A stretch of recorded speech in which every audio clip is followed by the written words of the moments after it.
សួស្តីអតិថិជន Kembo Computer ទាំងអស់គ្នាសម្រាប់វីដេអូមួយនេះគឺខ្ញុំនិយាយអំពីសេវាកម្មនៅក្នុង Kembo Computer តែម្ដងសម្រាប់សេវាកម្មមាន3សេវាកម្មមានដូចជាសេវាកម្មជួសជុលសេវាកម្ម support សេវាកម្មលក់គ្រឿងបន្លាស់ Computer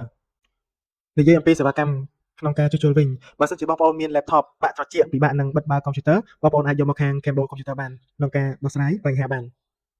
សម្រាប់ការផ្លាស់ប្ដូរគ្រឿងបន្លាស់មានដូចជាទូរស័ព្ទដៃហើយនិង Computer សម្រាប់ Computer មានដូចជាអេក្រង់ថ្ម keyboard ជាដើមសម្រាប់ទូរស័ព្ទដៃក៏អញ្ចឹងដែរគឺពាក់ព័ន្ធជាមួយនឹងគ្រឿងបន្លាស់គឺខាងខ្ញុំមានផ្លាស់ប្ដូរទាំងអស់ហើយក៏មានការដំឡើង Windows macOS ព្រមទាំង software plugin ដែលអតិថិជនត្រូវការផងដែរសម្រាប់សេវាកម្មខាងផ្នែក support មានពីរគឺ support តាម online ហើយនិង support ដល់ទីកន្លែងសម្រាប់ការ support តាម online បើសិនជាបងប្អូនប្រើ Windows macOS ឬក៏កម្មវិធីដំណើរការមិនប្រក្រតីឬក៏ត្រូវការកម្មវិធីបន្ថែមខ្ញុំអាចដោះស្រាយជូនបានក្នុងការ support សម្រាប់ខ្ញុំនៅក្នុងស្រុកក៏ support នៅក្រៅស្រុកក៏ support ដែរភាគច្រើនបងប្អូនពលករដែលនៅប្រទេសកូរ៉េគាត់តែងតែឲ្យខ្ញុំជួយ support គាត់ដំឡើងកម្មវិធីដូចជា FL Studio, Cubase និង plugin មួយចំនួនបញ្ជាក់បើសិនជាបងប្អូនមានធុរៈចាំបាច់ត្រូវការ support ខ្ញុំអាច support បាន24ម៉ោង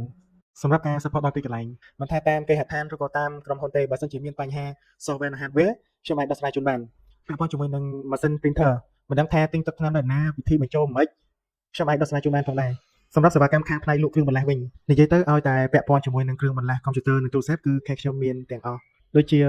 ឆ្នាំងសាក RAM motherboard power supply ជាដើមដោយសារតែខ្ញុំត្រូវ support ភ្ញៀវនៅខាងក្រៅហើយក៏ដឹក event ជូនភ្ញៀវដែលភ្ញៀវ order ផងដែរបញ្ជាក់ណាបងប្អូនបើសិនជាបងប្អូនត្រូវការគ្រឿងបន្លាស់ឬក៏ត្រូវការមកដល់ទីតាំងខាងខ្ញុំគឺបងប្អូនត្រូវតែ call ឬក៏ chat ប្រាប់ខ្ញុំទុកមុនផង